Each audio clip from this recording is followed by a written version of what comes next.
In February 1913, a state legislature met on an ordinary winter day.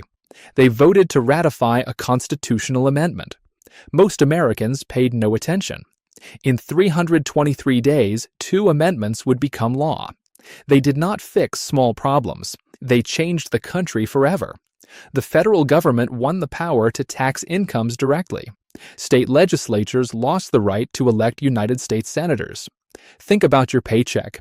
Money is taken from it every month. Think about your senator. Now ask whether your state agreed to this new order. For most Americans, the honest answer is you do not know. And the reason you do not know is not a coincidence. Before 1913, the United States operated as a true federation of sovereign states. The federal government possessed only enumerated powers. It could not impose a direct income tax on citizens. Congress relied on tariffs and excise taxes. Senators were chosen by state legislatures. This design was deliberate. The founders feared concentrated power. They built firewalls to protect state sovereignty. The common story says the system evolved gradually. It is false. The change arrived in a compressed 323-day window. The 16th Amendment gave Congress power to lay and collect taxes on incomes from whatever source derived.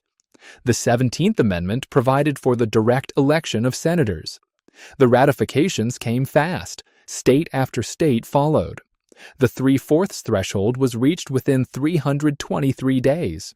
Here is the detail that should unsettle you. This was not an organic, slow shift. It was a deliberate rewiring completed in under 11 months.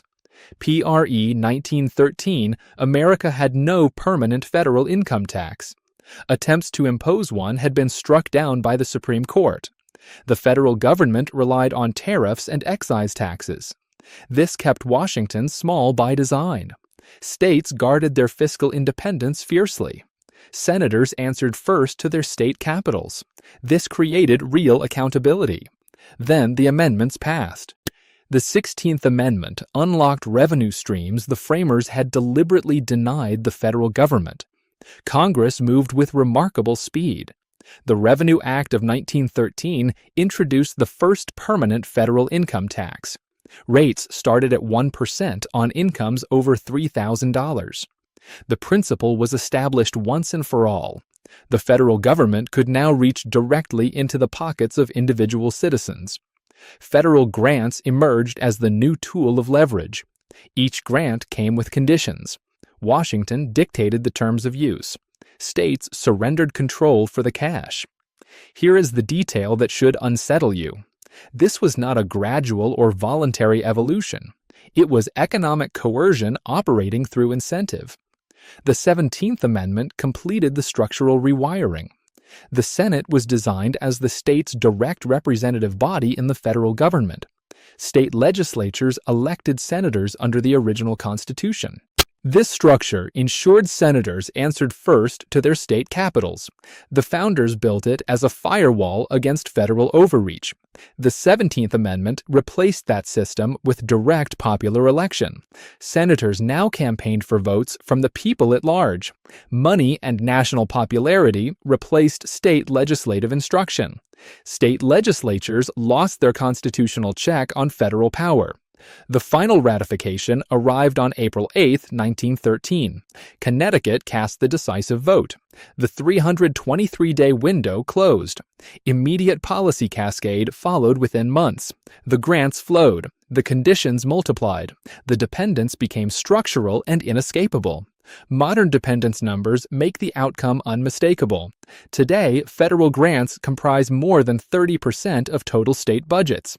A 2022 Government Accountability Office analysis examined the flow across all 50 states. The figure has grown steadily since 1913. I need to be straightforward about something that made me hesitate before writing this. When I started laying these threads beside each other, I expected to find a directive, some policy document linking the amendments to a master plan. I did not find one. What I found instead troubled me more than any conspiracy would have. Every institution acting independently, pursuing its own objectives, produced the same result. Congress wanted revenue without limits. States wanted funds without raising taxes locally. None of them had to coordinate. The system severed the original balance as a natural consequence of its own functioning. That might be harder to confront than a conspiracy. There is no single villain to name. There is only the machinery of indifference grinding in the same direction from every angle. Every transformation left a gap in the record.